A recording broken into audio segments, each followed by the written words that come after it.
WLS Hosted by IDM.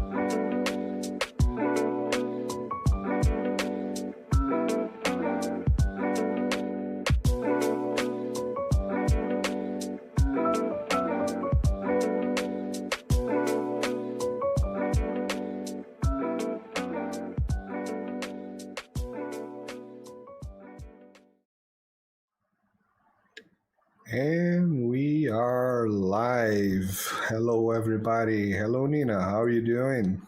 I am very hot in this heat wave, and so now you and I have sort of evened out. In Celsius, it's about 35 degrees, so it's in the mid 90s Fahrenheit. So I've developed a new appreciation of your suffering. But anyway, welcome to another fun-filled installment of the Winter Latina Show, where we talk about serious subjects, but we try to make them sometimes a little bit less serious. And we're really excited about today's episode. Now, of course, we're always excited about our guests because we invite people whose opinions and expertise we find worthwhile. And much like one of our previous guests, this is someone whose work I've been following on social media for probably about a decade, specifically in the Balkans and Donbass. This is a geopolitical analyst and author, Nikola Mirkovic. He's a French-Serbian author. He, I believe, still resides in France. He can correct me when he jumps on. He has quite an illustrious background. I'll let you know about some of his work. He's a graduate of the European Business School. He is the founding president of the West East Association. And this is the work that I've been sort of paying attention to online because some of his humanitarian missions were in Donbass and still are in Donbass. So it's going to be very interesting to find out his direct in-person on-the-ground opinion about what's been going on in now the former Eastern Ukraine since 2014. He's also extensively written and engaged in humanitarian missions when it comes to the Balkans, specifically Serbia, Kosovo. He has contributed to numerous media outlets in the French language, I believe this might be in English because it's RT, it's Al Jazeera, it's a bunch of French outlets. So he's sort of very much plugged into the types of topics that we cover on the show, that we follow ourselves and in our private lives. And he's written a number of books. I actually linked the Amazon link in the description already, but I can add more detail. There are 2 books that are on the Balkans, starting from The Martyrdom of Kosovo, which has been republished, so it's a book that's in demand.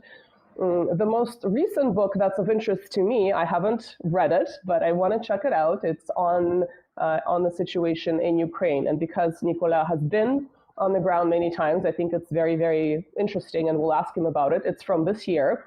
And there's also a book about America, and it's kind of a play on words. It talks about America being an empire, and the original title is also translates as America getting worse. So I think that's also a pretty fascinating subject that we can discuss. But our main topic of conversation here to start off this episode is going to be France and French elections.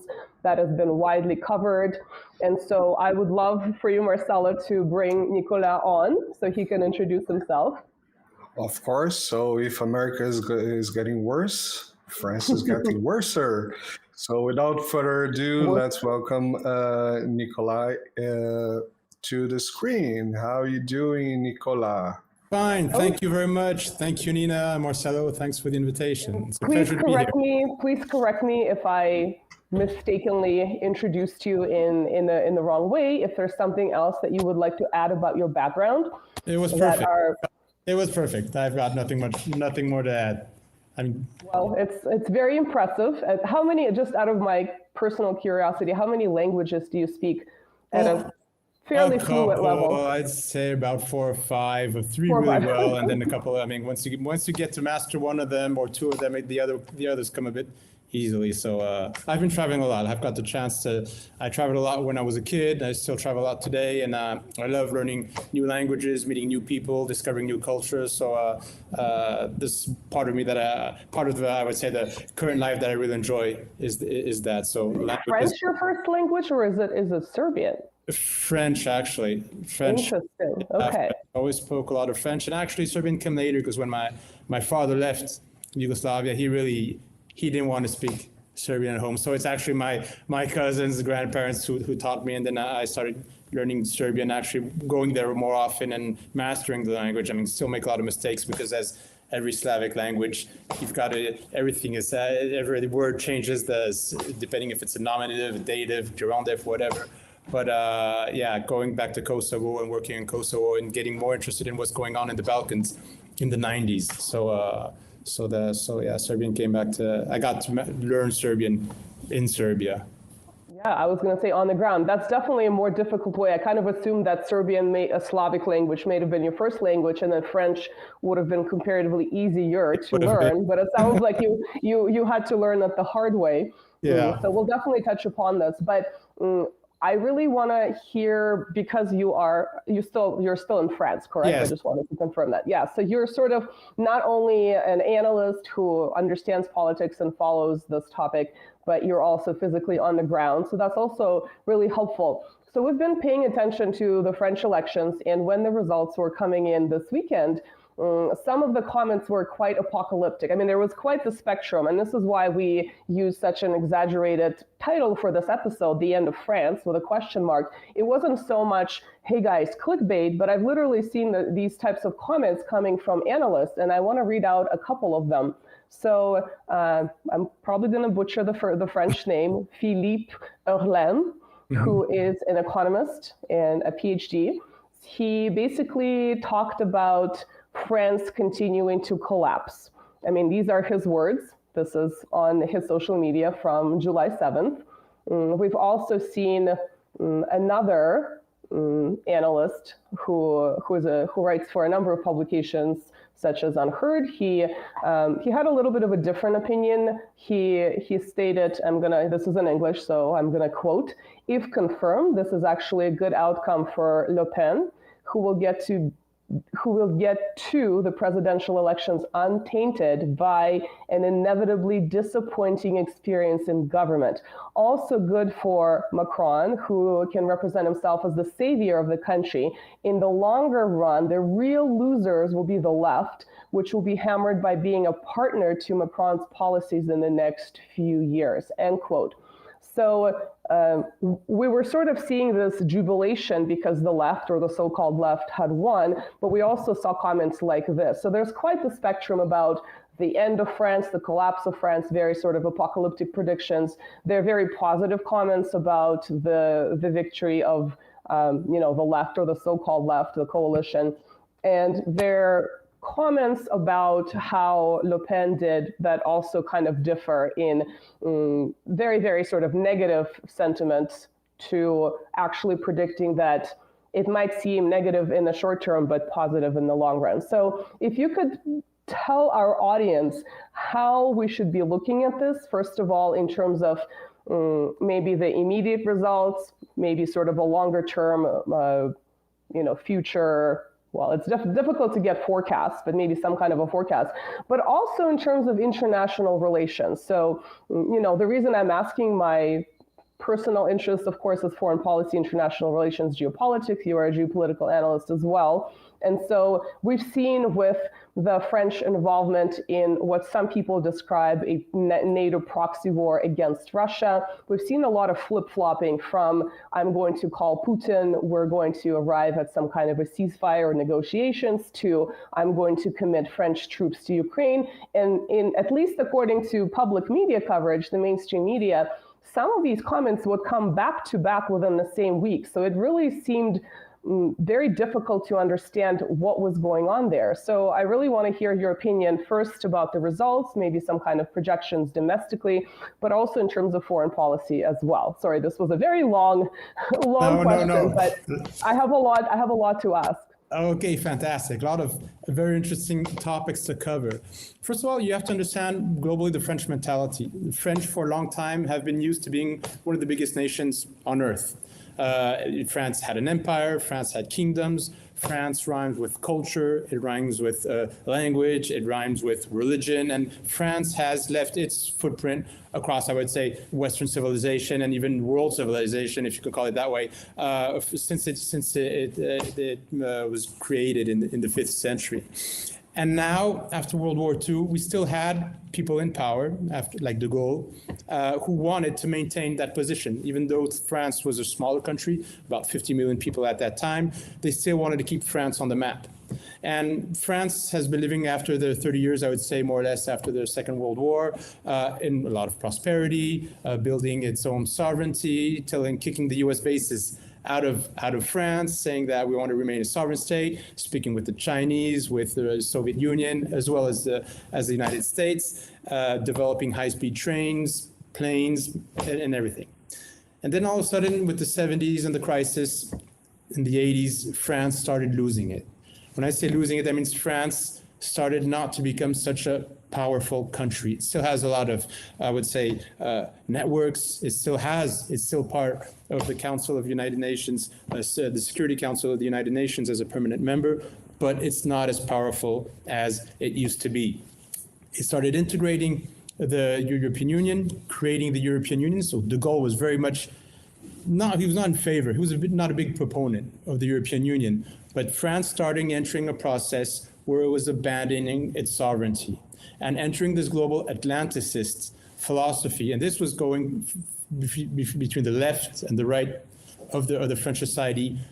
Many politicians and elites who started really thinking that we would be safe and we would have prosperity if we were aligned on the United States. And the best way to get aligned on the United States is to build some sort of united Europe, which will be always in the, I would say, US mentality, under US protection, within NATO. And the European Union was built globally as some sort of American protectorate.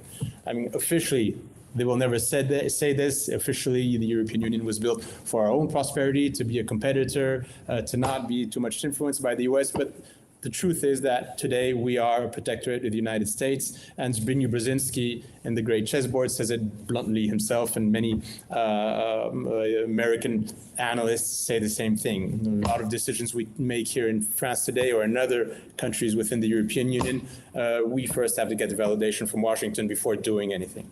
So we didn't see this coming. This has been done slowly, very slowly, with homeopathic doses. We didn't see it coming. And even at one moment when the French started seeing what was going on, that we were losing sovereignty and that the European Union was imposing more and more laws and that we were against these laws. With the French, we had a referendum in 2005 where we were asked, are you for the treaty, European treaty, which is even more, more laws against sovereignty, more supranational European Union. The French voted massively against it and saying, okay, this is the limit. Because again, in France, and this is dating back, I think, to history, but also from World War II, there was a very, I would say, interesting attitude between Gaullists, which were really right-wing conservatives, and communists. And they actually binded together because they both, even they had discrepancies concerning the way France had to be, I would say, managed or conducted, or they still fought for the sovereignty of France. And they didn't want to depend on any foreign country. And they loved France, different ways, but they both really loved France and the independence of France. So we do have a strong sentiment of sovereignty within the population, even though our elites have betrayed the idea of sovereignty. They've betrayed France. And this is like Christopher Lasch said, the treason of elites and the abandonment of democracy. Many Western countries have gone through the same process.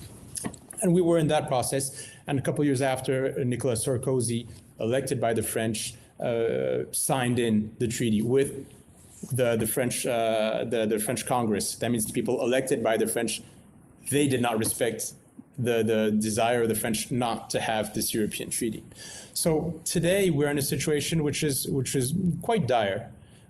Because French are more and more opening their eyes and saying that something's going wrong. And why are they saying this? Not from a political point of view, but from a day-to-day experience. The French are gaining less money. There's more and more insecurity. The school system, which used to be very good, is every day weaker. The level of illiteracy in France is astonishing. More than 2 million French people are considered illiterate. 9 million people in France, 9 million French are considered poor, under the poverty limit.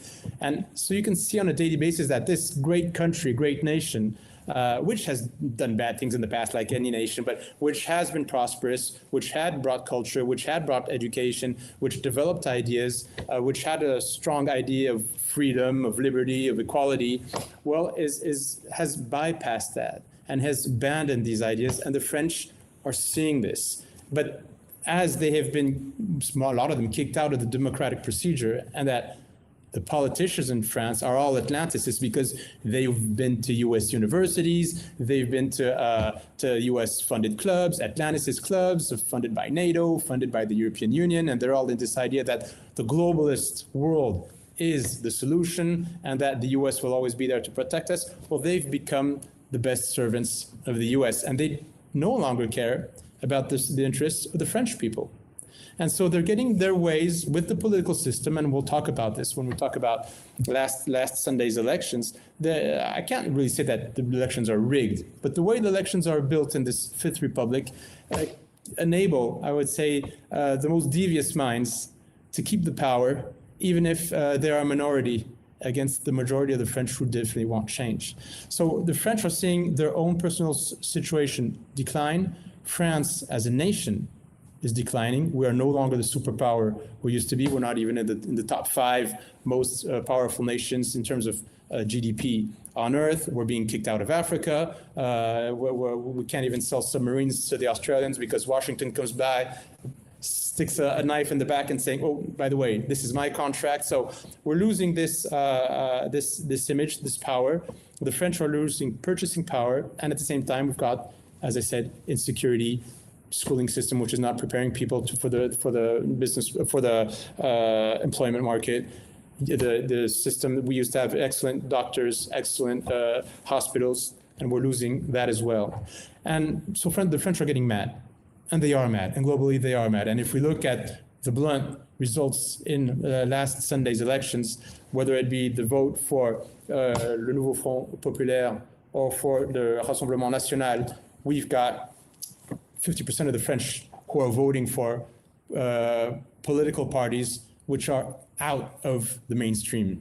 They're not in the mainstream media, they're not mainstream politicians, and I would say traditional politicians are now the minority. They're still in power, but they're a minority.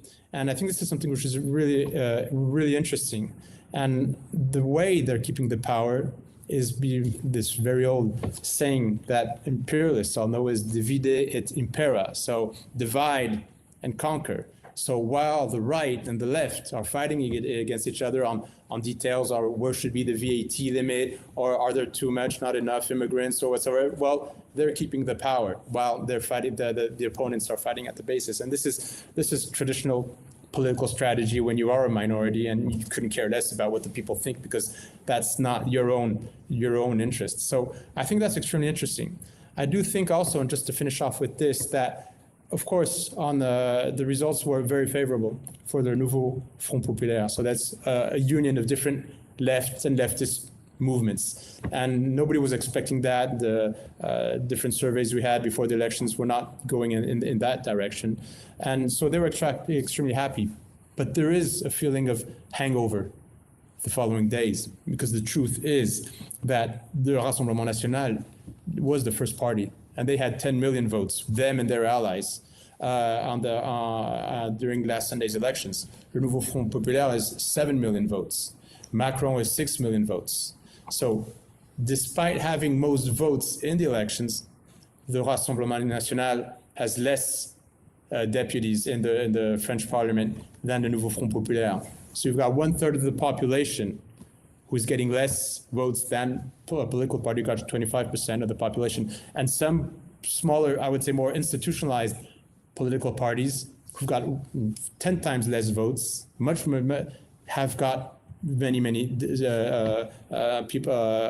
deputies in the French Assembly. So that's a problem with French democracy. And the last thing I could add to that is that 1/3 of the French didn't even go out to vote. So many French don't believe in the French political system. They don't believe in French democracy. And when they went out to vote, they voted for anti-establishment political parties. So to say the less, the French are very mad now, and they want change. May I just intervene here for a second? This is very interesting point that you made, because it's the same point as the British elections that we just saw the other day. We had 59.9% of show-ups on the vote, and according to Alexander Mercouris, at least, it has been the lowest level of show-ups since late 1800s. So Wow. even before World Wars. So this really shows the absolute Apathy. lack of apathy and lack of belief on the system. You know, this is we in Brazil. I always mention this in Brazil. On the last 3 or 4 elections, we have a result of who won in the end was the non-shows and null votes. You know, people can just go there and null the vote and whatever, because it's easier than pay the fine of 50 cents and not going. So and we had the results of 33%. Lula won the last one with 33 or 32% against 27, 28 from Bolsonaro, and almost 34% no show or canceled. And this shows that people do not believe in the system. And one thing that also that you mentioned that is extremely important, that is more or less the same thing that happened in Great Britain, was that the result was completely screwed up in the last minute. Mm-hmm. So you have a party that won, in the case of won majority of votes, in the case the Rassemblement National, and in Britain and in England the Labour Party made the majority, but also in the last minute the Tories made a jump that they were really bad.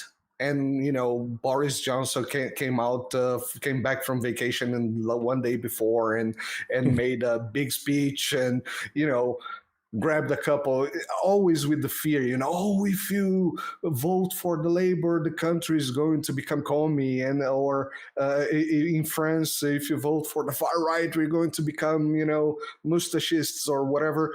And this is a completely unfunctional society, in my view. And I'm come from a country that is unfunctional, so I know a little bit of what I'm talking about.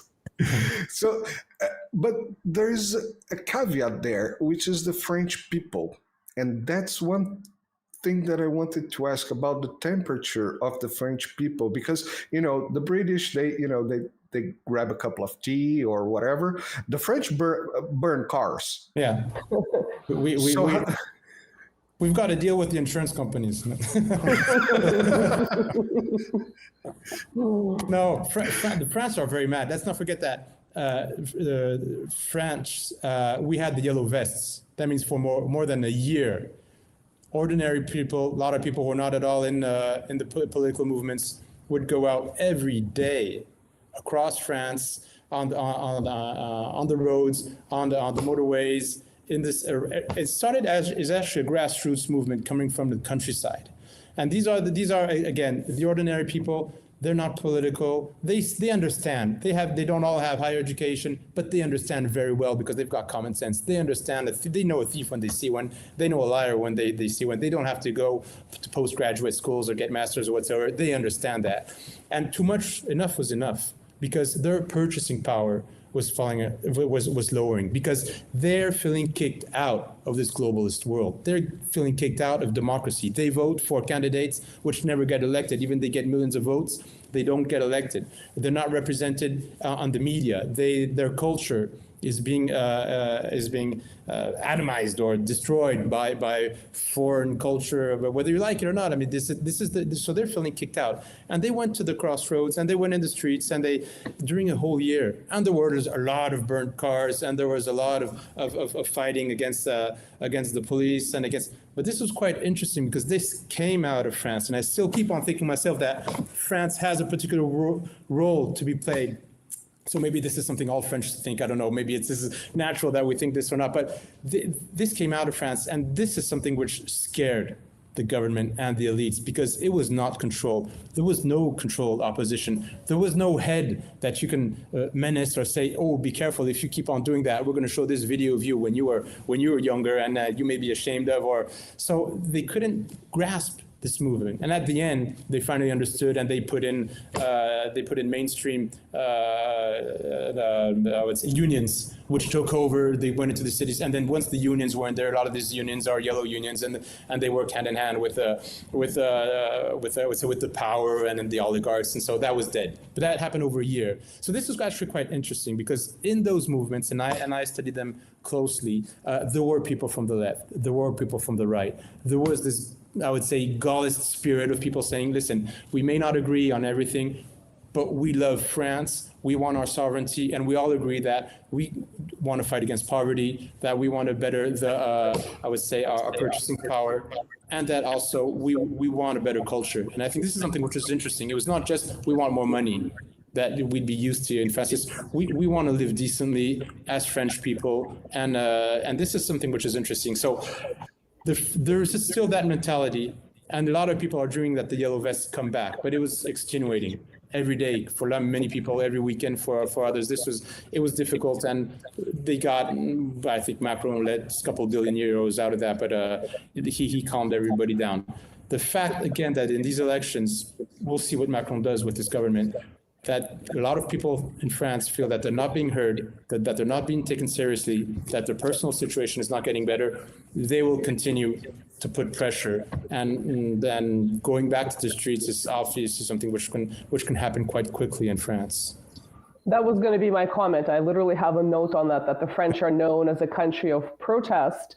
If you compare it to the rest of Europe, it's just you just never see the same level of protest on many topics. I mean, of course, there are now anti-war protests regarding Palestine, but not domestic issues. So that's very interesting. I think an argument could be made that people who have not been educated in Ivy League schools or their equivalents probably have a better instinct regarding what's going on without having potentially that brainwash. I mean, in some cases it's education, in other cases it's brainwashing, and of course reincorporation into the social structure then you no longer want to challenge because you have perks by participating in it. So I think you see that actually in many, many other countries where people who may be less formally educated but live in the periphery have better instincts, and because they have similar instincts with people who may be technically on, in another, sort of the opposing side of the political spectrum, like the way you're describing the sort of right wing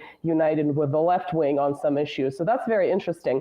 But I had well, first of all, I'll say that we talked about the collapse of Western democracy, I think, here many times. And it's exactly what you say. It's either systemically built in where candidates that may get a lot of votes just never even make it into any form of government, or you have a low turnout, whether it's apathy, whether it's anger.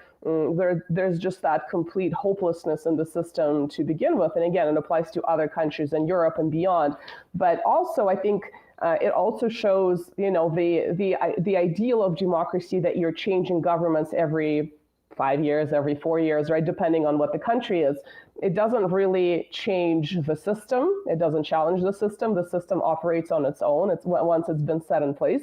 And it sort of negates the argument of some of these other leaders in Russia and China, et cetera, that have been in power for much longer, because changing people in the same chair without changing policies and kind of pursuing the same trajectory that many perceive as being detrimental to their respective countries changes nothing. And it's no wonder that people are feeling apathetic about the state of modern democracy, because they seem to realize that their voice that is always promoted as your voice matters, perform your civic duty. This is the most important thing you'll ever do. Nothing ever happens, and it happens in every election cycle. And I think it's very interesting. But I wanted to ask a very specific historic question. You might just provide a very quick clarification. Whether de Gaulle or Gaullists, people who were aligned with him. Was there more of an opposition to the precursor of the European Union or NATO, or do you think those were pretty equal initially? Both. So post-World War II, both equally? Yeah, both equally. De Gaulle definitely didn't want the European Union because he thought it was really unfair that all of a sudden the French had to forget what the Germans did after World War II. And the US said, listen, the best way to get back on a peaceful path with the Germans is to forget about it, to create World War II. And de Gaulle, he was a military, he did not forgive the Germans, and he did not want this European Union because of that.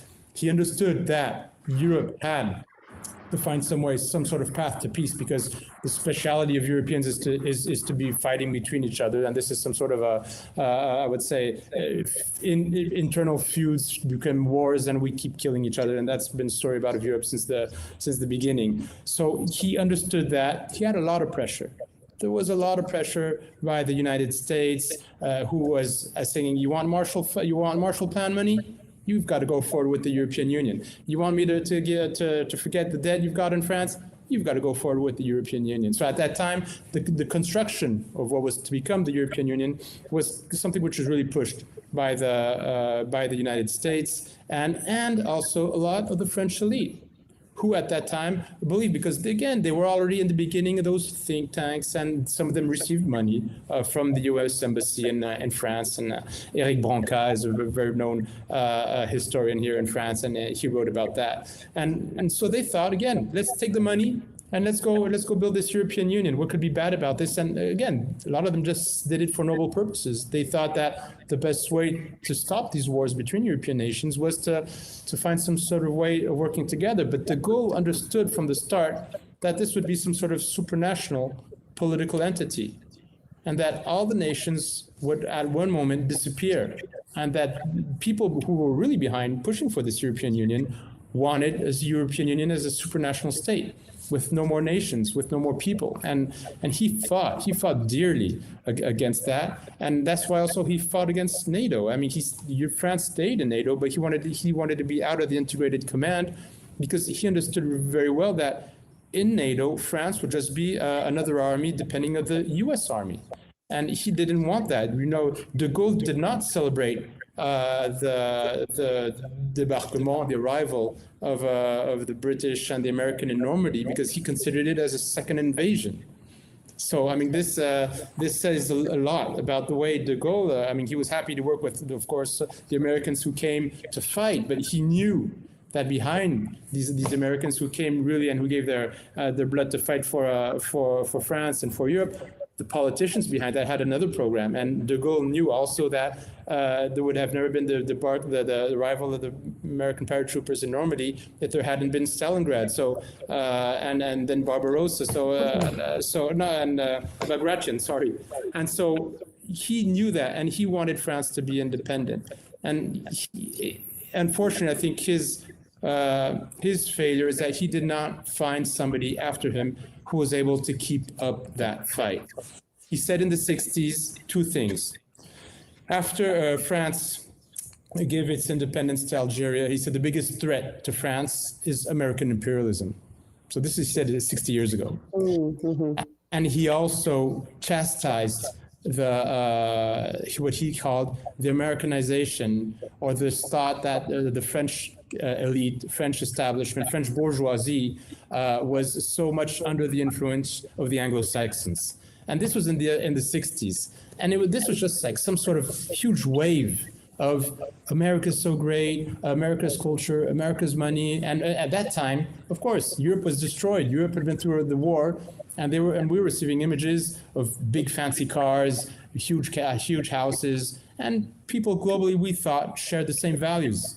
And those were globally Christian values at that time. And so many people thought, listen, this is the easy way out. Let's follow what Uncle Sam says, and we'll be happy. And de Gaulle, he knew that was not true, but he did not have, I would say, maybe enough means. He did not give enough time to develop a counter-establishment, a counter-elite, a school of thought that would resist this temptation of being totally submitted to the globalists and to the American hegemony. It's interesting because if you didn't give us the dates for those quotations, they sound very contemporary. You know, this could be someone speaking now. And so I think by de Gaulle's standards, if you were to, you know, arise from the dead and see what's happened since then in terms of that particular domain, he probably would be pretty horrified, because based on your description, he sounds pretty consistent in terms of his pushing for sovereignty, regardless of whom he is opposing in terms of having their excessive influence. And it's also interesting that you mentioned the Marshall Plan. Do you think the Marshall Plan was sort of a way for the Americans to establish their institutions in Europe and incorporate the European elites, and then having these elites go to their schools and basically establish the system where everything is intertwined? And then it becomes more and more difficult to, you know, call for sovereignty, but achieving it seems almost impossible when you have that level of integration of, you know, elites across the Atlantic. Maybe the way even certain institutions were established after World War II. How do you perceive the Marshall Plan in this domain, in this context? You're totally right. A French historian, professor called Annie Lacroix just wrote a book explaining this, and many other authors in France and outside of France have analyzed this. After the war, the European economies were destroyed. It was very difficult to start the economies once again. And the US came and said, listen, we'll lend you money, we'll give you money, but nothing's free. So what the French had to do, for example, in the Marshall Plan, is that they had to buy goods coming out of the United States. So we started changing our view towards agriculture, because we had small agricultural farms, and we started importing huge American tractors and starting developing huge agricultural extensive farms. And this changed the French landscape. This changed the mentalities. We were a very rural country. We started becoming more and more living in the cities. We had American consulting firms. We had accountancy firms explaining us how we had to build our accountancy to receive the money. We had these consultants, and these consultants, they took people coming out of the French universities, out of French business. They brought them to the US, and of course they only showed the sunny side of the US, how great American corporations were. And the US after the Second World War they had, as I said, I think 40% of or half of the world's wealth and 6% of the population. So for many people coming out of the ruins of Europe, this was a fantasy. They said, listen, we want the same thing. We want stability, we want peace, we want 2 cars, a TV, a refrigerator. We want to wash our hands just by turning on faucets. So this was a dream for them, but that had a price. So France gradually had access to that, and the other European countries. But at the same time, we had this very strong influence from the US, which went to the extent whereby the Blooms-Burns agreement, we had to show US movies in our theaters. So this is not free. Why would the US want us to watch their movies? Because there's a political agenda, because there's a program, because this is the beginning. And we don't have to go back to Bernays and propaganda, or to Lippmann or even what Chomsky called the fabrication of consent. But progressively, we started to become American. We started living like American. We started dreaming like Americans and wanting the same thing. We wanted a bit of that American dream as well. And this came through the Marshall Plan. And the substantial help that the US brought, which was not at all free, it was to help us build, I would say, to put part of Western Europe. And if the US had succeeded, they would have put the socialist and communist Europe into the same plan. They proposed the Marshall Plan to communist countries as well. They understood very well that if we depended on them for money, for political stability, then at the end, we'd be caught in the trap. We'd be caught in the net, and this was a long-term process. And now we're over it. We've been trapped. De Gaulle understand that, but that Marshall Plan was I would say the very devious plan, very efficient plan for Washington and those who wanted to keep Western Europe under their thumb. That definitely, this is something which worked for the U.S. and curbed the sovereignty of European states. It's Interesting, because very recently we talked about the famous graph in France, 1945 to the 90s, right, the early 2000s, that talked about the biggest contribution to victory in World War II in Europe. Starting, the initial stats were, designating that victory mostly to the Soviet Union, but presumably because of Hollywood propaganda, I mean, the way you described it was very interesting to me, that statistic decreased and the United States had their greatest role 40, 50, 60 years later. So I think the power of propaganda was definitely being recognized back then. But the interesting thing about the Marshall Plan is when I personally looked at some of the statistics, it seemed that, yes, it did give that necessary push, but the majority of European recovery after World War II was done by Europeans themselves. So it was not this savior of Europe type of plan. It was just this little push. So in my opinion, the Americans got more out of that plan than the Europeans, who, yes, they did have the recovery, but it was mostly their own doing. So I think I'm not sure how many people today recognize the fact that they themselves did it in Europe with a little bit of help, that necessary edge perhaps. But I would like to shift gears a little bit now. And you mentioned NATO, you mentioned being on the ground in the Balkans. And the thing that struck me the most about your biography is that you describe yourself as a human shield on the bridges of Belgrade during the horrific NATO bombings in 1999. So can you elaborate on this? It's such a visual and a really shocking description to talk about yourself in this way. Can you explain it, please? Listen, and I was like most people, just believing what I would hear on TV, not so much interested in politics, but reading mainstream media. And unfortunately, or fortunately, I had to open my eyes in the 1990s with the wars in Yugoslavia because my family was concerned. I would go to Yugoslavia frequently on vacation. I had family there. And then all of a sudden, I was portrayed as a Serbian, as a bad guy, as a villain. And I would see media documentaries and saying how bad the Serbs were and killing people, eating kids and whatever. And say, wait, this is not true. I'm not saying that all Serbs are saints, definitely not. But we're very far from objective information. And I was receiving information from Yugoslavia at that time, and I wasn't influenced. That was the big thing. So, I was trying to get information, try to understand. I was saying, how can we get to this situation where all of a sudden we're only talking about war? And this was my concern. I was saying Europe was built for stability. It was for peace. And that's what we were told in France. And all of a sudden there's an occasion to show that because Europe is so strong, because it's got strong foundations, and because it believes staunchly in peace and defending the people, that there's a problem in Yugoslavia, but they'll find a peaceful solution to get out of it.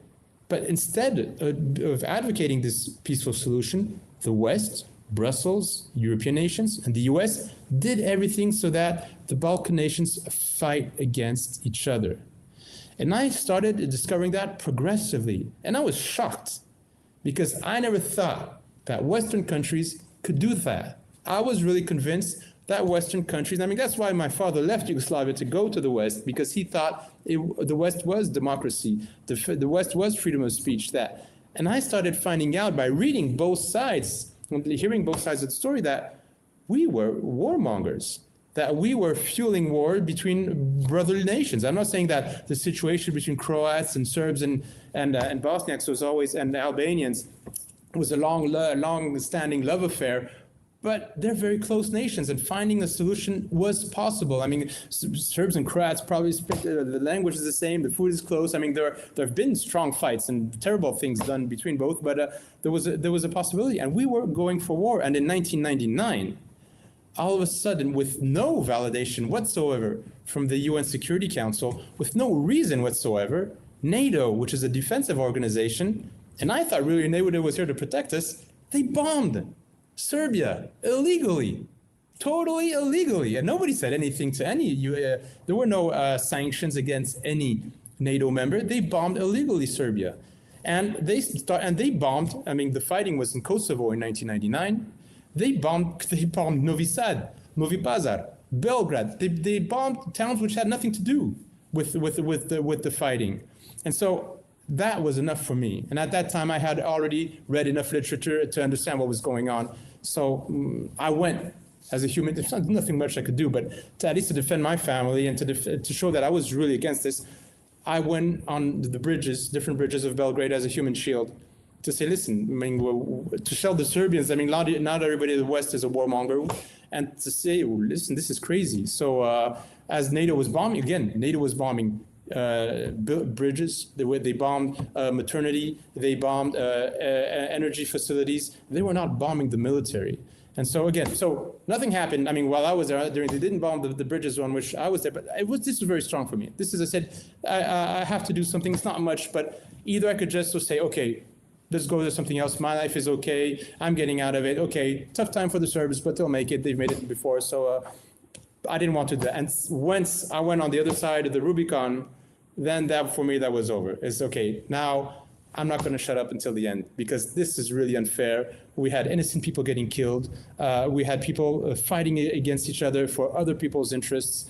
And to what results? The Balkan today is one of the poorest regions of Western Europe. There's a lot of corruption. There's a lot of crime. A lot of people are dreaming of going to the West again. There's no prosperity. And believe me, unfortunately, there's still a lot of hatred between the countries. So despite all these bombs, these billions which were spent in the Balkans, they haven't, the US and NATO have not brought peace to the region. So after that, I said, okay, I'm going to keep on studying these regions. But at the same time, when I go there, this is my personal opinion. So this is the way I approach this topic. And not everybody has to do this, but this is the way I approach it, is that if I'm going to go to a very poor region, I have a difficult time just being as a tourist, or just even if I'm analyzing, even if I'm reading, if I'm discussing. So I tried getting a bit of help. And we built quite a big organization for Kosovo called Solidarity for Kosovo. Today, over 12,000 French give money to the Serbs and the minorities of Kosovo. So we've developed that a lot. And so I keep on going there to get my information, to understand what's going on. But at the same time, we're helping the people.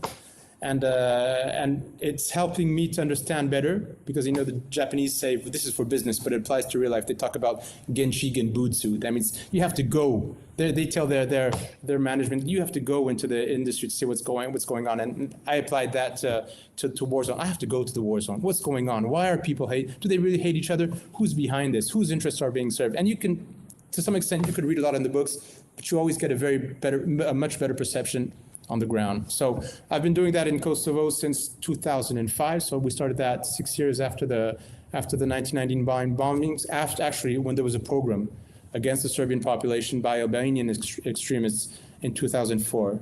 And so with a friend said, this is enough. So we started setting that up. And then I applied the same thing, but we could talk about this later, to Donbass. Because when I understood what was going on in 2013 in Ukraine, I said, whoa, we're going to another dimension, because Yugoslavia could not fight back. Serbia could not fight back. Heroically, it resisted 78 days against NATO, the world's most, I would say, impressive military coalition of all times. And the Serbs resisted 78 days, and they're very proud of that, and I'm proud of that as well. But I mean, after a moment, you just can't continue living when you've got no more when you've got no more bridges, when your schools are being bombed, when the civilian infrastructure is being bombed on a daily basis. But Ukraine and Russia, we're talking about Russia, nuclear power. This was bound to end in bad if nobody was to do anything. So I did the same thing we did in Kosovo. We started doing it in Donbass with another organization called West East. Wow, I have probably 100 questions in my mind that I'm trying to filter through. This was really fascinating and elucidating. And we've had other analysts on this channel who physically been to these places, making a similar parallel between Donbass and the Balkans, and also, of course, that nuclear component that is different as compared to the former Yugoslavia. But my initial question is, when you were there in 1999, how did the Serbs perceive you? Did they perceive you as a foreigner or as one of theirs? Or did they kind of recognize your dual identity in this way? No, I mean, on je naš, that's what they say. He's ours. That's the way. So, interesting. Yeah, they always see that. I mean, and anybody who's got a Serbian, well, if you've got a bit of Serbian blood, then you are naš, you're ours. So So no, they understood that. And I came along actually with some French friends who had nothing to do with Serbia, who were just disgusted by what France was doing, by what NATO was doing, and had a lot of sympathy for the struggle and the resistance of the Serbian people. And they all appreciated that. And they were also surprised because they said, wow, I mean, we're coming from the bombing country, but they've been treating really well. People understood. Because I think also, and this is important, there still is, even today, to some extent, a strong education. People understand. And people, they don't have this black and white vision, Manichaean vision that we've got in the West, good guys, bad guys. So as long as you have this education and you teach your people, the people are enticed to read, to find out, then you can have a normal conversation. And they would understand. And I could have even come with somebody who was very pro-NATO. They would have discussed. They would have started with the coffee and then some rakia, and they would have drunk all night just to understand. And they wouldn't have this vision. And some things I heard, and I was even told in French, "You're Serbian, go home." You know, I was told that in France. Guys, I spent most of my life in France, and how can you say that? So very primitive, very primitive remarks. And you get those remarks by people who are uneducated. And when I'm saying uneducated, I'm not talking about universities. I'm talking just about people who live in a society where you are eager to learn, to understand. And Yugoslavia, we could say a lot of things about Yugoslavia, but in the Yugoslav system, even though you could not say all that you wanted, you still were encouraged to learn. And the people in Yugoslavia in the 90s, they wanted to understand. Just one example, when I was there, I had access to CNN and the BBC. And there was no way that in France or Germany or in the US, you can have access to Serbian TV, or at least to an outlet giving the Serbian or Yugoslav point of view. That was impossible. And I was saying, wow, who are the proponents of free speech? This is kind of a shock for me. So, but that was a situation. So yeah, the greeting by the Serbs was really fantastic. Was really good, and that's why I think coming back, I said we have to continue this, because this doesn't concern just Yugoslavia. It's not a chauvinist reaction. This concerns a lot of countries, a lot of people in the world. And when you read through Bloom, I forgot his first name's book on the American Empire, Killing Hope, and he lists all the wars that the US and NATO have waged across the world. This is terrible. And I found out that what happened to me, because I was directly concerned because of my family, this happened in Africa, this happened in South America, this happened in Asia. And I didn't feel concerned, so I really didn't care. But once my eyes were open, as I said, then it was too late. I wasn't gonna close them again. It sounds like what you're describing, that positive welcome, is just this basic ability of being able to differentiate between a people and their government that seems to be lacking in the West, but seems to be very much alive, I think, maybe in the so-called Eastern Europe as well. So would you say the NATO engagement in Yugoslavia, the former Yugoslavia, is sort of the moment of disillusionment for you? Yeah, definitely. That was too far. Even the 1990s war was difficult. I was born Yugoslav, I had Yugoslav documents, and then all of a sudden my documents are worthless, and the history of the country and all that. So I was, quite proud to be Serbian. It's okay. And I did think actually in the 90s, okay, maybe this is better for us. But going through the history books and discussing with the people in Bosnia, Croatia, and Slovenia, I said, wow, maybe, we had a nation of 20 million people. I'm not saying that it was ideal, but definitely splitting up the way it did through war, pushed by the US, by Brussels, because they wanted to send a message to Russia, and they wanted to send a message to the rest of the world that the Cold War was over, that there was one winner, and that if you disagreed with that, because that was Yugoslavia's, I would say, fault, that it was the big grievance from Belgrade, was that they did not want to be aligned. They just said, okay, listen, if you guys want to enter the European Union, go, or European Economic Community, go. I want to be in a non-aligned country. I'm independent. And well, the Atlantic said, no, there's no place for independent countries in the world we're building. In this globalized world, there's no place for you. So if you don't abide, you'll be destroyed. And so, and that was, for me, definitely an eye-opener. And I think this is the crucial point where in my life I said, okay, we cannot tolerate this because this is going to end bad if we continue like this, because this is the stuff empires are made of, and we know how empires all finish off. So we have to stop this before this gets out of hand. So if you wanted to recommend a single book that people could start with on the Balkans, which one of your books would you recommend to our viewers?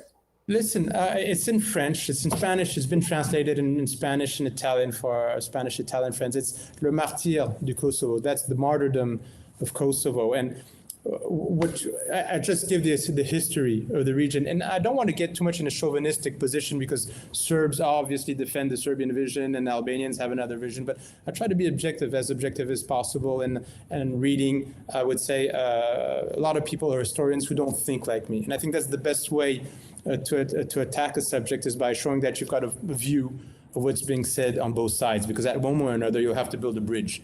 So you have to find out what are the areas that you can build on that bridge, because Albanians and Serbians, they'll always be neighbors. You can't just take one of the two people, put them in the shuttle and ship them off to Mars or Pluto or whatever. So you have to find some way. However, it is important to discuss truth and to defend truth, because you can't be a relativist and say, okay, everybody's right. So in that book, I explain why Kosovo is so important to the Serbs. I explained that there can be peaceful solutions with the Albanians in that region. But I also explained what the role of the Atlanticists of the West has been in destroying any sort of peace or relationship that we can imagine between Albanians and Serbs has been destroyed, not by Serbs and Albanians, before by the West, who have pushed one against the other. And so there have been, of course, a lot of Serbs and Albanians who jumped on the bandwagon saying, great, there's a fight, we hate each other, let's go to them. But at the end, this just means a lot of kids getting killed. It means a lot of culture being destroyed, and it's sad for everybody. So in this book, The Martyrdom of Kosovo, I try to explain why this is important for the Serbs, why the Serbs have created Kosovo, because Kosovo is a Serbian word, and how the West lied. How the left lied to bomb, saying that there was a genocide of Albanians. There's been no genocide of Albanians. How NATO bombing made things worse actually for the Albanians in the short term. How after NATO arrived, it has made things terrible for the Serbs. Over 200 Serbs fled, who survived Ottoman Empire. 5 centuries of Ottoman Empire had to flee after 70 days of bombing and of NATO, and 40,000 NATO troops on the ground. And explaining the lies. I mean, French President Chirac, we had Clinton, Tony Blair, they all lied. And so I give all these lies in the book, saying this is what they said and this is reality. And I end off saying, listen, what happened? So the bombings were in 1999, we're in 2024. So the last edition of the book is, I think, 2 or 3 years ago. What's the situation of Kosovo? It's nobody, I mean, it's a country which has the recognition of mainly Atlantist countries. Russia doesn't recognize Kosovo, China, India, Algeria, the whole South American continent doesn't recognize Kosovo. The Vatican doesn't recognize Kosovo as an independent country. That means nobody recognizes it as an independent country. It's receiving a lot, billions and billions of euros and dollars from European and American taxpayers. It's a hub, it's a crime hub in Europe. It's totally a failed state. Serbs and minorities, because we talk about the Serbs, but there are also Gorani, there are Roma, there are Christian Roma, Muslim Roma. They're also minorities going through hard times in Kosovo today. And it's not working. This nation building is a failed state. And even the Albanians in Kosovo, they don't believe in Kosovo. They just want to build a greater Albania. So, and we have a responsibility in this as from the West, not as an individual, but our policies have led to that. And one of the U.S.'s biggest military base outside of the U.S. is in Bondsteel. And it had nothing to do Bondsteel was very far where Serbs in Kosovo and Albanians were fighting. This is very far. They just wanted a military base because they wanted to control what was going on between the Mideast and the Mediterranean, between the Caspian Sea, the Black Sea, and the Mediterranean.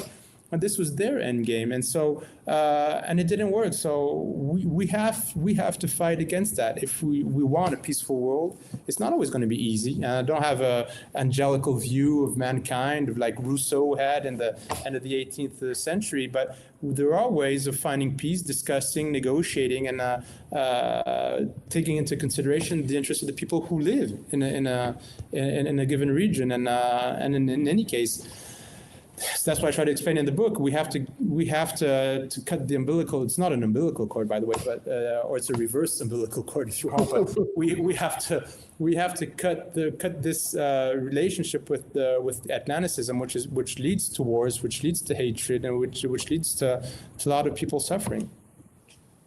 It's shocking to learn that NATO's policies resulted in worse conditions for the Serbs than the Ottomans, because that's definitely not what I would have imagined in my mind. I really want to hear about your experience in Donbass and whether you can draw some kind of parallels between your experience in the Balkans, because it seems like you're framing that conflict almost like as a proxy war, both in the Balkans, possibly in the former Eastern Ukraine. The involvement, obviously, of that confrontation between Russia and the proverbial West that in my opinion, Russia wasn't really seeking, because it's really been trying to sort of stall this incoming steam train for quite some time, and it was unsuccessful in this sense, which is why the conflict escalated in 2022. But you've been on the ground, so I'm really curious what your impressions are, both as a humanitarian, but also as a geopolitical analyst. Yeah. Well, listen. Yeah. Sorry, Marcelo. We're going to talk about Ukraine now. I thought we've been talking about Ukraine for the last 20 minutes. Yeah, might as well take out the names, and it sounds like you might as well be talking about Ukraine, which is very telling. I can just cut and paste this part if you want to make it short. You can. To some extent, what happened in ex-Yugoslavia was some sort of pilot for what happened after that in Ukraine. And it's the same method. I mean, that's why I established in the book in Kosovo and my other books is there's a pattern the U.S. goes through before they attack a country. And in this pattern, when I started seeing what was going on in Ukraine, it was the same pattern that the U.S. applied in Yugoslavia, which was the same pattern the U.S. applied in Nicaragua, in El Salvador, in Iran, in Iraq, in Vietnam, where you've always got all of a sudden a country with which the U.S. or the West is going to be getting along with, and then that country all of a sudden takes a political stance on something which is important for the U.S., but it's mostly important for that population, that people, and all of a sudden that president becomes a dictator, the people become warmongers, haters, and then there's also all the manipulation, the media manipulation that we start seeing in the West. So Slobodan Milosevic or Gaddafi are fine. I mean, when they're signing deals with Western corporations, but all of a sudden when they start saying that they want a distinctive money for African nations, or that they want to start selling their natural resources in euros, all of a sudden Gaddafi, let's go saying, okay, he's the bad guy, he kills people, and he's sending Viagra to his soldiers so that they could rape whatever they can find in Libya. And this is true. I mean, this is actually Hillary Clinton said something, said that precisely. And all this pattern is the same. And at the end, just to go through that pattern, it ends up after the media lies, there's manipulation. Like there was no genocide in Kosovo. There were no weapons of mass destruction. There was nothing going on in the Bay of Tonkin in Vietnam, contrary to what the U.S. Marines said. So there's all these lies and manipulation. And at the end, it ends up with U.S. military arriving on location with their NATO buddies. And after that, Western U.S. multinationals, which come up to rebuild the country with either Western or East taxpayers' monies, or exploiting local resources. So when I saw that pattern develop in Ukraine, with all of a sudden these people going to the streets demonstrating, and maybe there was some of these people were sincere. I'm not denying that, but they were demonstrating, and I knew, because I was following what was going on in Ukraine, and I had been to Ukraine before, that a lot of these organizations were receiving money from Brussels, from the U.S. So this was not grassroots. There was some direction given from above. All of a sudden, Yanukovych, who was fine as long as he was signing a contract with the European Union, and he was a friend, and he would be invited to the West, and he would receive all the best, I would say, the best greeting that he could. Everything was fine with him. But all of a sudden, when he said, before, I just want to sign this partnership with Russia, then mayhem broke out.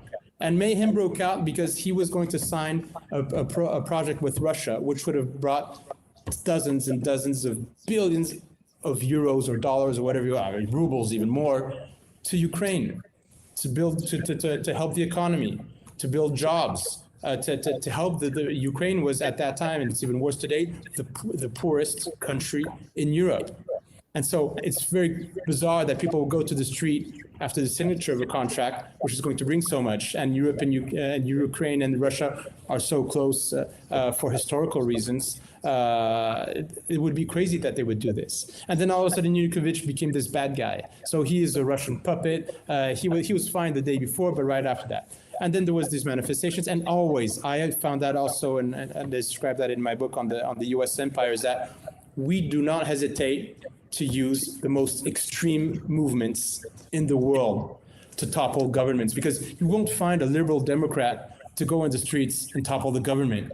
That just doesn't exist. So you have to find some sort of extremist. And the US always counts on extreme young men galvanized by some sort of ideology or religion, because they're ready to go to the streets. They're ready to fight, to die for their cause. And so that's what they're going to do. And that they used fundamental Islamists in Afghanistan. They used Islamists in Bosnia. They used extreme nationalists in Kosovo, and in Croatia as well, neo-Nazis. And they used again the neo-Nazis in Ukraine. I said, guys, you've done it before. They're doing it again. And of course, just for these groups always disappear once the dirty job has been done. Either they're sent to the front line to be used as cannon fodder, or they disappear. And maybe some of the bosses, they enter the government and they forget their past, and those were errors when they were younger. So this was the thing. The playbook was just open. And when we had in 2014 the coup d'etat, because it was a coup d'etat, I said, okay, the US is going way too far, the EU as well, and Russia will not accept it, because this means that we will have an anti-Russian, I would say, country on Russia's border, and nobody could accept that. If, let's say, whatever, in France, something which could be, if you would take like Spain, it would become, there would be a coup d'etat in Spain, and it would be under the ISIS, for example. France would be extremely scared. They would say, we can't tolerate this. We don't want ISIS having missiles on south of the Pyrenees. We don't want them influencing people in France. We've got to do something. And no country can accept a neighbor country, which has an ideology which is oriented against yourself. And the idea behind this coup d'etat was to transform Ukraine into an anti-Russian country. And a lot of the proponents of the Maidan said that they wanted even to forbid the use of the Russian language, which was the lingua franca of Ukraine. It's the only language that all Ukrainians spoke more or less to get along. And in the east and the south and in Kiev, it's the language everybody spoke. And I was in Kiev and I was in Donbass in 2010, and a lot of people spoke Russian. So this was bound to end bad. And when I said that, okay, I'll do as I did in ex-Yugoslavia and in Kosovo. I went in 2014 in Lugansk. I went to Prvomaisk to discuss with the people, to understand what was going on. And I gathered some goods in France, a little bit of money, and I bought food, because a lot of the people, it was war. And we went to Prvomaisk. This was on the front line, and people were fighting. And a couple blocks away from where I was, you could hear the machine guns and all that. And people would come out of the cellars.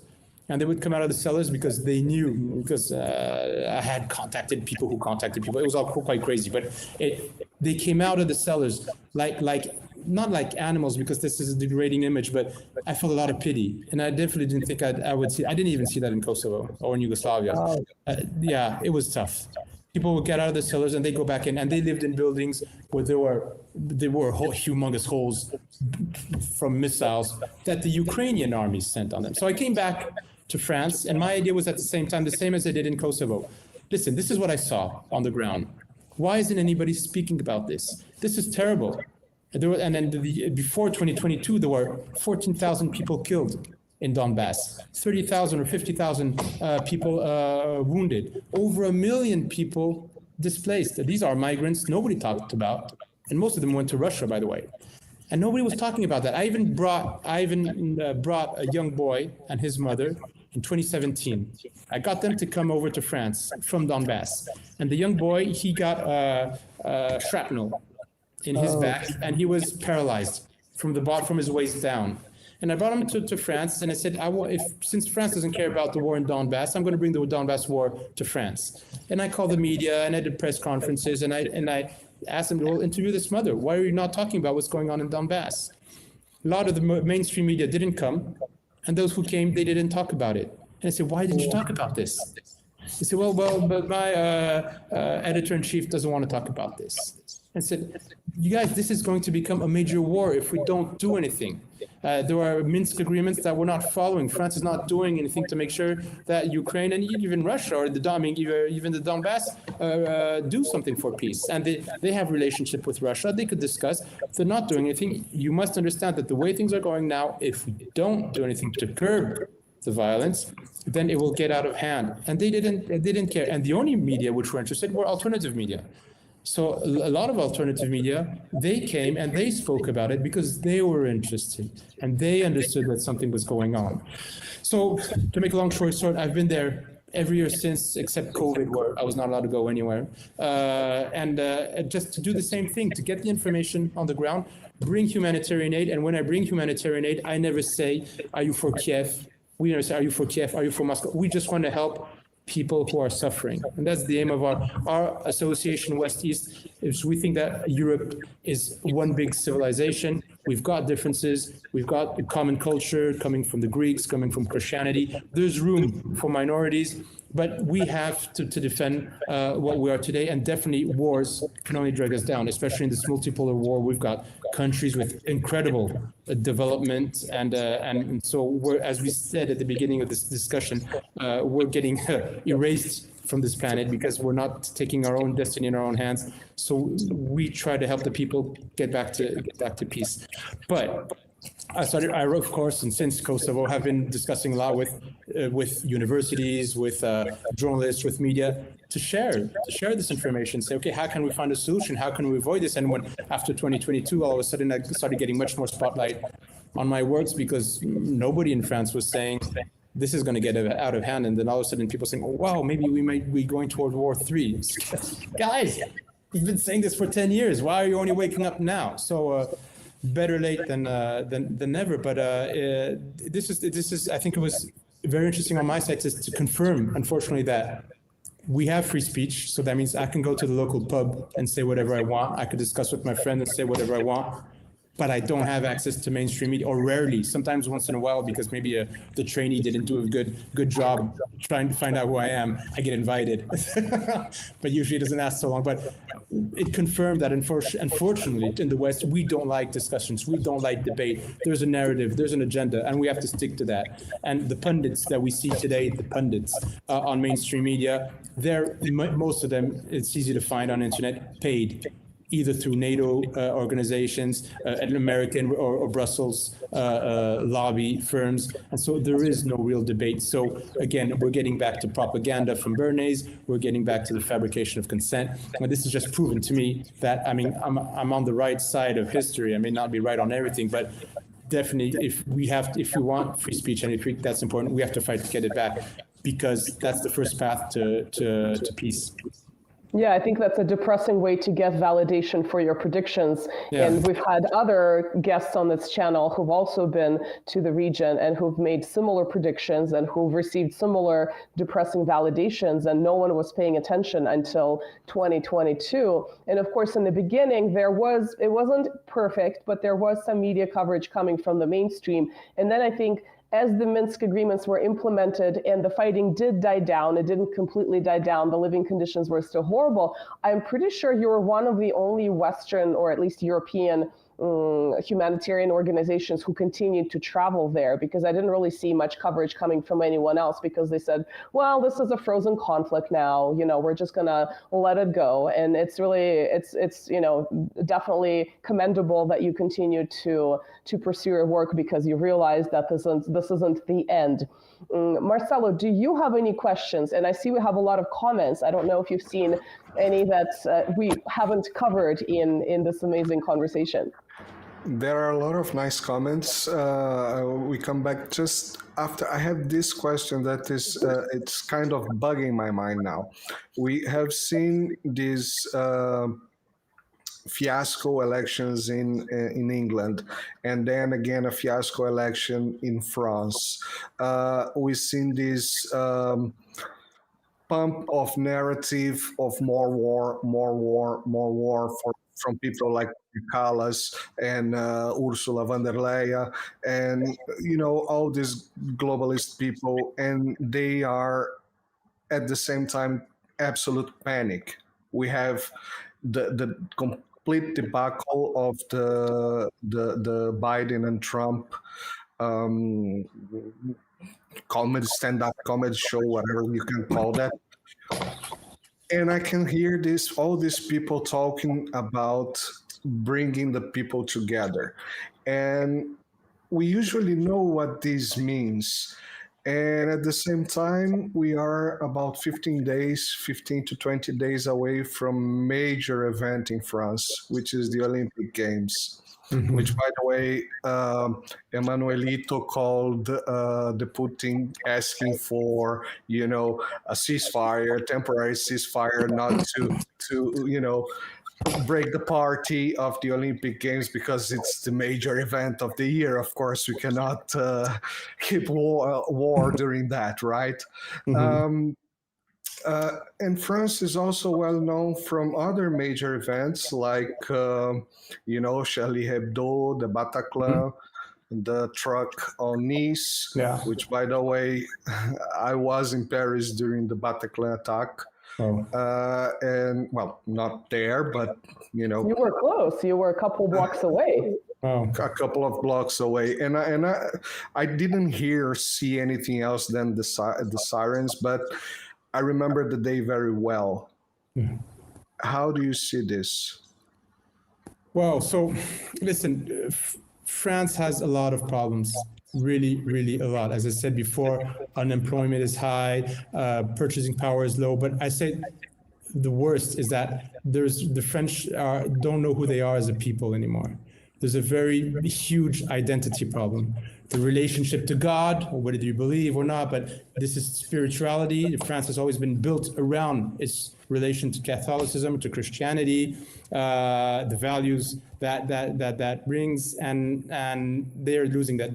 So something quite curious which is happening in France. There are less people going to church, but those who are going back to church, this is something for the first time in a couple of years, there are much more baptisms in France, a lot of people who are going to traditional mass. So that means that what happened in France at one moment after the end of the 60s, where people were saying, listen, we have to do some sort of aggiornamento and bring modern mass, so we're going to get rid of the Latin, we're going to get rid of the incense and all that, and now that people are going to come. The result is that they put so much water in the wine that the wine had no more taste, and people fled. And now people are coming back. So these are in small numbers, but it's interesting because it's not just anybody in the population. I've read figures about really people from all across people from the countryside, from the cities. A lot of people are looking for something, and a lot of these people are coming back to the traditional mass in France, in any case. But they're globally lost. The media, the level of the schools, the level of the media. So before purchasing power and just think about oneself and one's greed and stomach and all that, it's the who are we today is the question which is coming to the lips. What are we as a nation? Who are we as a people? And you just mentioned radical Islam. At least recent figures show that 23% of the names given to children in France are Muslim. This is huge, and some regions in Seine, it's over 60%. So are the French in a situation today where they themselves are lost? Integration of immigrants has been a catastrophe in France. France did not lead a decent immigration policy. That means that they brought a lot of people over for cheap labor. but they didn't prepare anything so that these immigrants would learn the French language, appreciate French culture, learn French history. And if you don't do that, then that's Europe-wise, by the way. That's Europe-wise. Except in Switzerland, I saw Switzerland doing a very good job. Decent. I will not say it's perfect, but much, much, much better than what you see here in Italy, for example, or in France, or in Portugal. That's good to hear that sometimes some countries understand. I mean, how conduct a proper immigration program. So in France did not do that. And at the same time, so what a lot of these immigrants do, well, they reorganize their own societies in France. So they build parallel societies. And now we've arrived at a stage where parallel societies, if it's concerning one street in your city or a little part of your town, I mean, you don't care, okay, so this is Chinatown, this is Algeria town. But when it starts representing 50% of the town, and when some of these people start saying, listen, we're the majority, we want to impose our own way of seeing society. That means we don't want to touch a woman's hand. We want separate bathing lanes in the swimming pool. We don't want to eat pork. We don't want to eat this and this and that. This is becoming a problem. So this is getting out of hand. And France doesn't know how to tackle this. And they're just putting mainstream politicians, they're just putting the problem under the rug, saying there's not a problem, there's not a problem. But we've had riots last year. We've had more and more riots. There's some parts of the French cities where the French police don't go. And so French are fighting each other between the left and the right. The immigrants are taking a look at who are these crazy guys? Why did we come to this country? And they're saying, well, we're strong enough today, and there's enough of us to build our own counter societies. Because, I mean, if you guys don't want us, and we didn't do anything to integrate them, and we didn't do enough, that's for sure. They, at the same time, did not do enough to integrate. I mean, it's not a black and white scenario as well. Both that makes we didn't do a good job, and a lot of them, because I don't want to put everybody in the same basket, but a lot of them didn't do the effort necessary. I mean, I've lived in a lot of countries. In every country, I try to learn the language, adapt, and if there are no-nos in some country, I just won't do it. So a lot of these immigrants didn't do that. So on both sides, and now they're building their own counter societies, saying, listen, we don't want to. So all this is fueling hatred. All this is we've got all the ingredients to have more than a Molotov cocktail. This is a implosion of society. And we could talk about anomia, where that means there's no more anything binding the people in a country. I mean, we don't have anything more, we have less and less in common, and everybody's individualistic, trying to defend himself. So if that's the situation, then why should I be paying taxes for somebody who's fighting against my society, who doesn't agree with me? And so this is fueling such a sentiment. And again, Marcelo, you're right. This is across the Western world, and at the same time, we're having very bad economic results. So all this are I would say, this is a highway to either a civil war or a destruction of what France used to be. It's not easy to find. I'm working on a new book on France, and at the end, I want to try to find a solution. And I said, wow, this is mind-boggling. I don't know how you can find a solution, how the West can find a solution to this situation. Should you give away bits of land? So you cut out the country, saying, okay, the leftists, you go there, the conservatives, you go there, and the Muslims, you go somewhere else. I don't know. This on paper, of course, is a bad idea, but how do we get out of this without fighting each other? Because force and domination is just in the DNA of mankind. So this is the history of man, and it's saying that, okay, we will no longer have wars, we will no longer fight, is false. And I've seen this myself in Yugoslavia. I've seen it in Donetsk a couple of years before the war broke out in Donbass. Ukraine was organizing the Euro of football, which is going on in Germany now. So nobody would have thought that there would be a civil war. And I never thought as a kid that in the 1990s there'd be I used to go to Croatia on vacation. I never thought that my cousins would be fighting Croatians that used to be my friends. So this can happen very quickly. So how can we find a solution to get away from that? And now is definitely there's nobody in the political spectrum who's got some sort of program or plan to gather the people around some sort of common idea, because at the end, France is not just a question of values, it's a question of identity. Who are we, and are we ready to live together? And because you can have French from the left, French from the right, but if they all agree that they're French and they want to live together and build something together, okay, then they're French, and we just fight this out as we've always done between us, but at least we stay French. Now we've got people who are just so apart politically that you don't see how they can live together. And I think this is something which is extremely dangerous for Western countries globally. Yeah, I think it's exactly it. When you have this social atomization due to late stage capitalism, due to the rise of postmodernity for various reasons, the collapse of religion, there's no longer a very strong identity in these countries. And it's across Europe. Again, I'm not in Europe, but this is how I perceive it. And so when there's no more strong identity to integrate these immigrants into, then it's really not surprising that they would be creating these parallel societies, because why should they integrate into this complete relativism? Yeah. It might be more challenging to integrate some people into a country with a strong identity, but at least it's possible, where people are encouraged to learn a language, perhaps incorporate into other socio-cultural norms. But if there's really nothing that the society can offer them other than perhaps economic perks that you're saying are now dwindling, that it's kind of hard to blame the immigrants, for better or for worse, that they're not integrating into this thing, because this thing is very nebulous and it doesn't really exist. And yes, you can say, in part, this is an issue with French colonialism of the past. In part, it's this idea that people are interchangeable, this cheap labor. So there are all these different currents that are kind of coalescing together. But I think the focal point here is this complete collapse of social integration, a strong identity, again, partly religious, partly cultural, et cetera, et cetera. So it's kind of this deep internal spiritual crisis, I think, that's fueling a lot of this. So I don't think there's an easy solution either, but it's definitely not surprising that politicians wouldn't want to touch this with a 10-foot pole. It's they just kind of want to serve their term, get their money, get their perks of having a particular social status, and basically be like, maybe Louis XIV. It doesn't matter if there's a, was it he that he said if there's a flood after me, it doesn't matter. And translating into après moi le déluge. Exactly. So it's kind of that kind of mentality where there is this perception of a coming collapse, or at least some further social disintegration, but no one really wants to tackle it because it's too difficult a subject. And you'd have to answer very difficult question about yourselves before you even address issues with immigration and, integration within the EU and kind of more practical things. So it's a little bit depressing. Marcelo, did you see any comments? Are there any questions? I see a lot of compliments for you, Nikola, but I'm not seeing any specific questions. But there's a lot.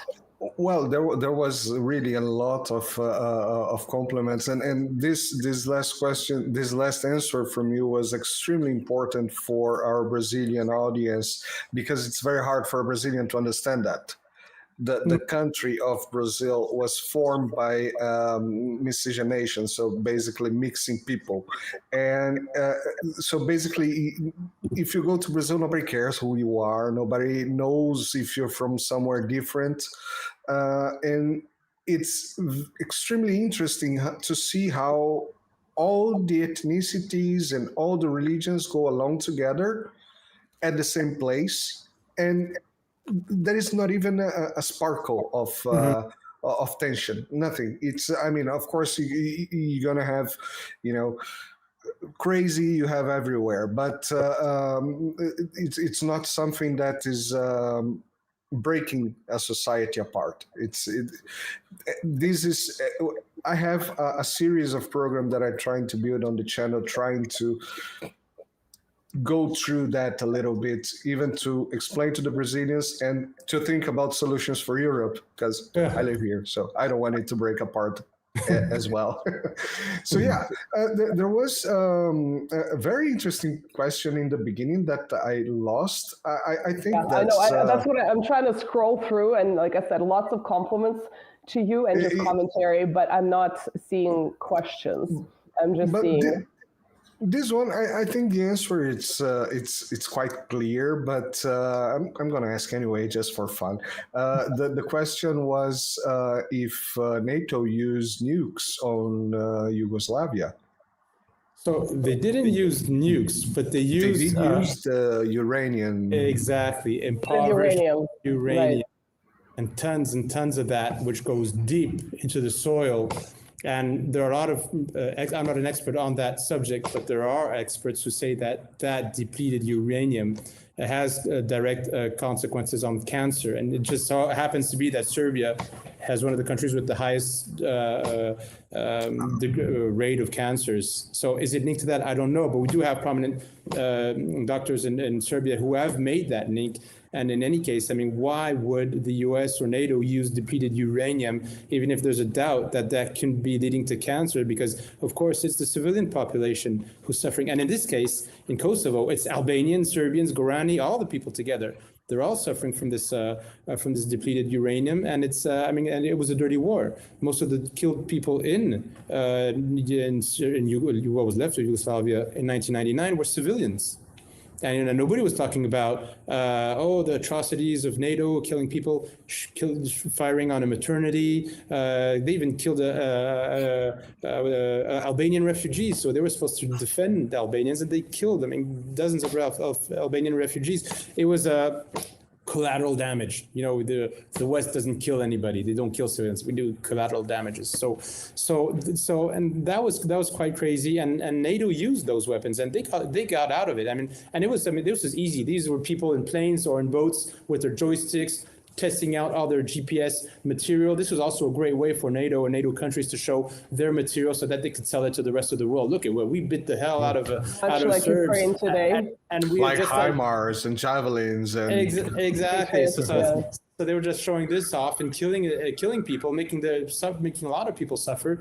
And this was terrible. This was despicable. I mean, how can you at the same time you could do that and say that you're fighting for democracy, for peace? I mean, when you think about it, it's just total nonsense, and it's actually quite shameful. And I have met, actually, to tell you the truth, a lot of French soldiers who usually after they've left the French army would come to my conferences and they'd say sorry. I said, listen, don't say sorry to me. I mean, what you did was to the people who lived there, who suffered practically a decade of NATO. There was 99. The bombing was in 1999, but the interference of NATO was all during the 90s. And even today, there's still a lot of NATO people trying to coerce the Serbs to enter NATO and stuff. So say to those people, if you can do something, help our organization or go help the people over there, because but they said when we went there, we were told exactly what I was talking about, what we were talking about a couple of minutes ago: bad Serbs, eating kids, genocide. They were manipulated, and they felt so bad. And I think really a lot of them were honest when they were saying this, that they felt disgusted that they were used to achieve these Machiavellian plans of for 5-star, I don't know how many star generals who are just getting a kick out of using these Tomahawks and these F-16s and just beating the hell out of civilians crossing a bridge or something. And they were really disgusted. And I have met actually some generals and colonels who said the same thing. So maybe we can have this positive point that some people are opening their eyes, and this is actually quite important. I think today there are a lot of things which are easier to say than it was in the 90s. I felt I was alone in the desert and nobody could understand. If only more of them were saying this publicly and connecting it to the current conflict in Ukraine, that would make a little bit of a difference. But I digress. I'm a little bit of an optimist sometimes. But I think we've been going for a long time. This has been an amazing conversation. So please, Nikola, let our viewer. Do you want to ask something? Yeah. Do you have time for one last question? I've got all my time. Too here, and I find one very I'm interesting. enjoying it a lot. Yeah. Well, great. Thank you. So this is extremely interesting question. And by the way, Nina's pet arrived during I think the this is a sign of the stream has been going on for more than an hour and a half. This is like clockwork. Yeah. So this is probably going to be a quick one. So the question is from Hydra Operative, and he's just hailing Hydra all the way here. So can you feel the atmosphere? It's just like early 20th century. The fear, the anger, the hatred. Nothing will stop the return of the Sith. Of course, it's a reference to Star Wars. But I think it's interesting. am doing a series of videos here in the channel. I started with Neboja Malic. I'm also had talks with Dragana Trivkovic, which we basically discuss more or less the same thing we discuss here today with you. So either the both of you know each other and have exchange messages, or we're on the right path. And this is the series is named Prelude to World War.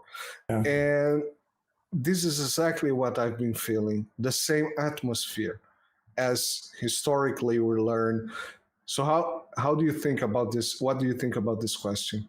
Listen, unfortunately, I mean, I'm an optimistic, okay? So I always see, I mean, I remember that in the 14th century, France had Black Plague, there was no more papacy, and France was invaded, controlled by the English. And so there was the end of France, and France got out of it, and the 18th century was the French Revolution was quite terrible as well, and French got out of it. So I always keep on saying, okay, there's a solution, and even the Serbs, 5 centuries of Ottoman occupation, and they got out of it. But today, honestly, we have all the ingredients that we have seen in the past to war, and all this hatred, all this, the fact that this atomization of the society, and especially one thing which is important, and I think that, and thank you for this question, is that we are totally indebted. We live on money that we don't have and that we can't reimburse.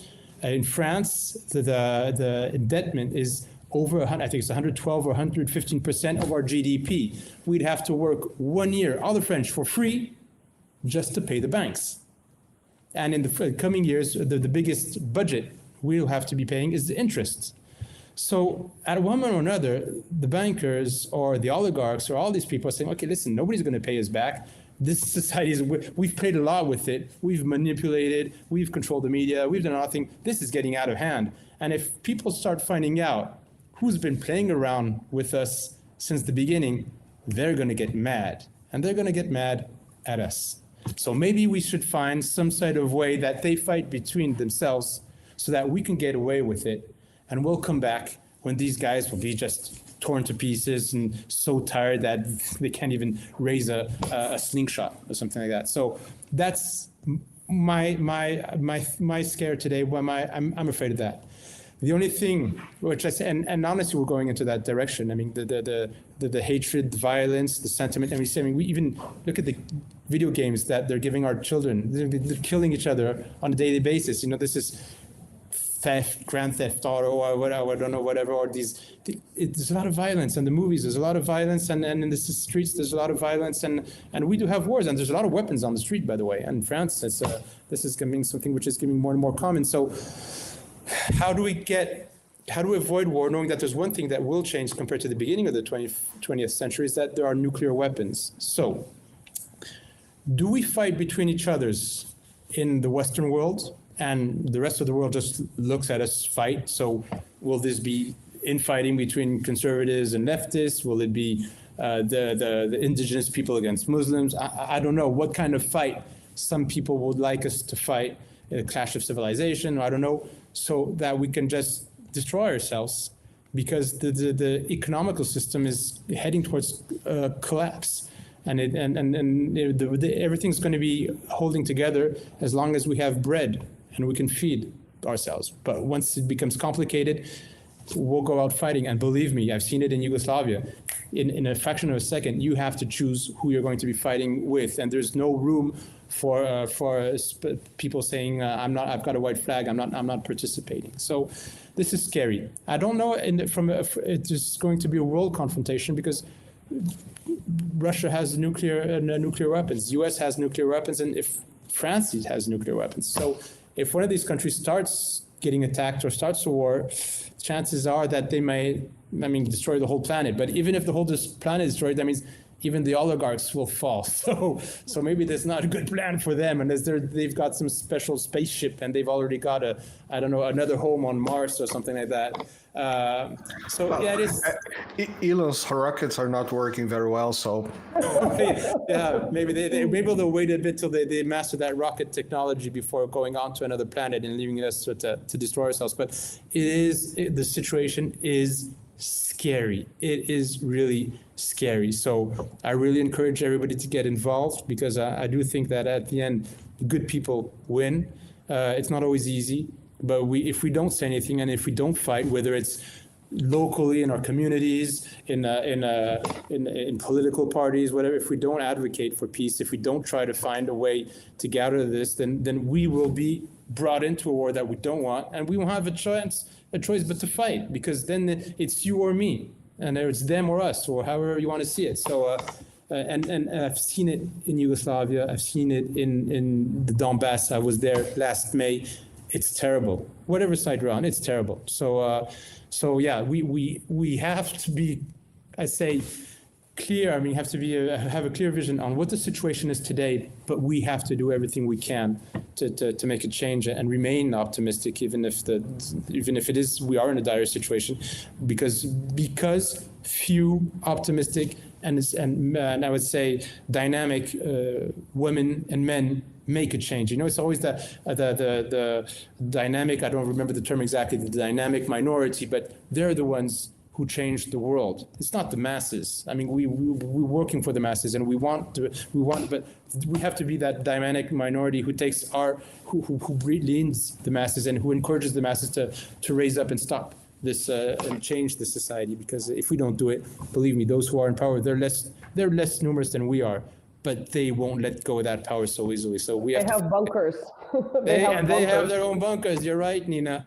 They have but the Russians have Kinzhal. Yeah. But you and I don't have bunkers, so it doesn't really matter. No, I don't either.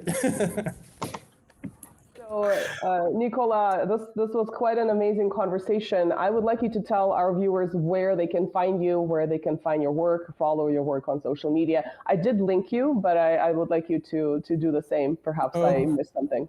Thank you so much, Nina and Marcelo. This was really a fantastic moment. And I think this is also, for me, a sign of optimism, and it encourages me to fight. I mean, we're living in 3 different countries. We understand how the Western society is today, and I do think we agree on most of the most important elements. And it just feels so good to be talking to people who are aligned, and that this makes the combat worthwhile, and say, okay, we're not alone. We're much more than we think. So, and I'd like to thank also the viewers who've taken their time, and who, rather than watching some stupid talk show or whatever on TV, they're interested in their own future and taking their own future in hands. And so I'd like to congratulate them, because without you guys, we wouldn't be anywhere, and we're all in this together to make our lives better. And so this is important. If you want to follow what I'm doing, you could find me on Twitter. So my Twitter, just tap Nikola Mircovic. So you normally should see my name, Nikola Mirkovic, Mirkovic on Twitter. I've just got the number 1 before, because we're several Nikola Mircovics, and it's the same thing on Facebook. Nikola Mircovic, you can follow me on those. I'm also on VContact, and if those of you who speak French, Spanish, or Italian are interested in my books, or if you're an editor and you can translate my books into other languages, you could find my books easily on Amazon or on the internet. So and please don't hesitate to contact me.